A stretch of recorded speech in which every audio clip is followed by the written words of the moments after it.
My name is Lucy Moravia. I work at Wellspan York Hospital in the Division of Maternal and Fetal Medicine, and today I'm here to talk to you about my experience. So again, the Queenan Fellowships for Global Health, there are 4 of them. They were launched in 2015, named after John Queenan, and awarded by the Pregnancy Foundation. I applied for the Visiting Teaching Fellowship in Obstetrics and Gynecology departments in Africa. So essentially applying for this fellowship wasn't a fluke. You know, I sat down, I looked at all the other options, and I felt like this one fit me the best. I have an extensive history. I know I look 26, but I'm not. I have an extensive history in research. I was an arboviral epidemiologist for the state of Georgia, as well as an employee at the Centers for Disease Control in Atlanta. And I wanted something that wasn't necessarily research-based, and I wanted to foster my career for the future, which is essentially I want to be a visiting faculty in a foreign country.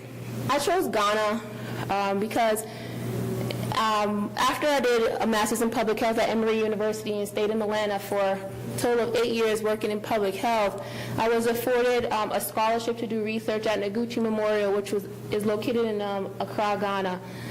And I did research there, so I was familiar with the country. I also wanted an English-speaking country, and I wanted someplace that I was familiar with, and I knew that I would be taken good care of because my husband is a Ghanaian. So I was like, I'm good. And then after I received the call from Dr. Tim Johnson, and we had a lovely conversation, I wanted him to be my mentor, so more push to pick Ghana. So I had 2 objectives, and one objective was to lecture on topics in high-risk obstetrics. I met with faculty, the division head, as well as their chief resident to try to iron out which topics were of most importance to them and which topics they felt they needed the most lectures on. So all in all, I eventually wrote about 15 to 20 lectures, and these were like lectures on demand. Lectures on demand with Ghana internet. So needless to say, good thing I have insomnia because it took hours. But I also brought textbooks and things with me to help because I knew the internet situation. So again, the topics were driven by the chief residents. I also was given the task of developing the maternal fetal medicine fellowship curriculum for the first MFM fellowship that will be launched in Ghana. So when Dr. Johnson, he's like, yeah, you know, you deliver lectures, and then you'll do this MFM curriculum. So I was like, yeah, sure. And then he emailed me and was like, yeah, how about that curriculum? And I was like, he's serious. Oh my God.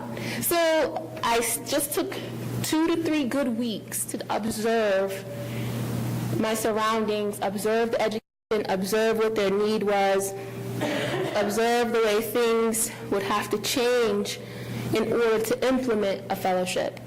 And this morning I spoke in more detail about that, but what came of it is that I presented to the Ghana College of Physicians and Surgeons and to the head of the West African College, as well as Dr. Johnson. I presented a thorough curriculum that included suggestions for block schedules, all the way down to didactic lectures, and a complete curriculum that I initially used the nuts and bolts of the ABOG and the Royal College curriculums. That curriculum we are projecting to hopefully get approved by July, and hopefully have a plan rolled out to start training the current interested faculty to eventually accept the first fellow. So an ultrasound is about 40 CDs in Ghana, which is about $10.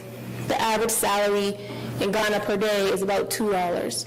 So they would have to save a lot of money to even have an ultrasound. That's one of the reasons why most of them don't get an ultrasound until the late 3rd trimester. So I gave them pro bono ultrasound to allow for residents to scan them. So each set of residents there was a new patient. And I just went through simple stuff like placentation, amniotic fluid volume, presentation, and for the people who are a little bit more advanced, attempted biometry. What came out of all this? One, I learned a lot from Dr. Johnson.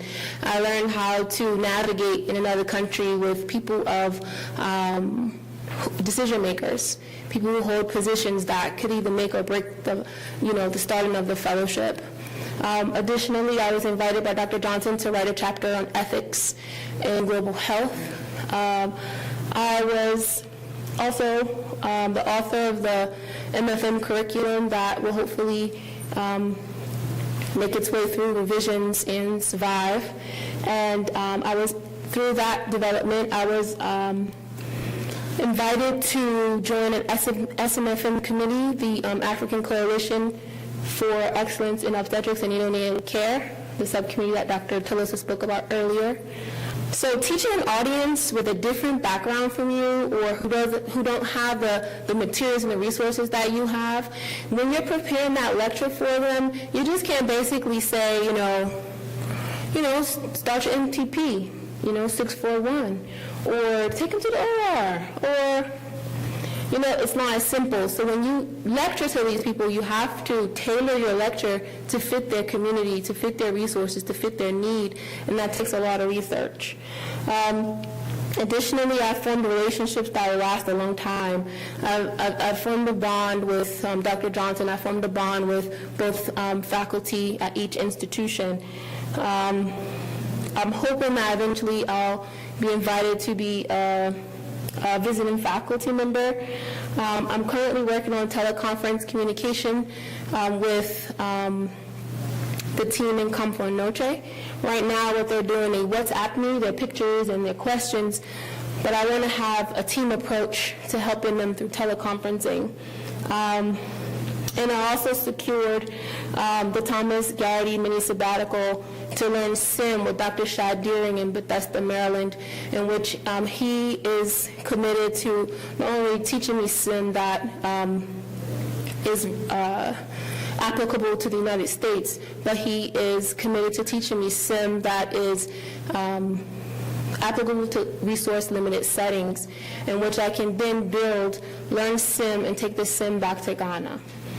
So, workshops are useful, and writing reports are useful, and delivering lectures are useful, but if you don't forge a bond with people, then once you leave, it kind of stops right there. And I think that having residents reach back and say, I learned a lot, thank you so much, is there anything you could do to help me? And I was sending virtual texts, so e-texts, so I would keep the relationship going like that. And I do plan to return and continue our teleconferencing initiatives.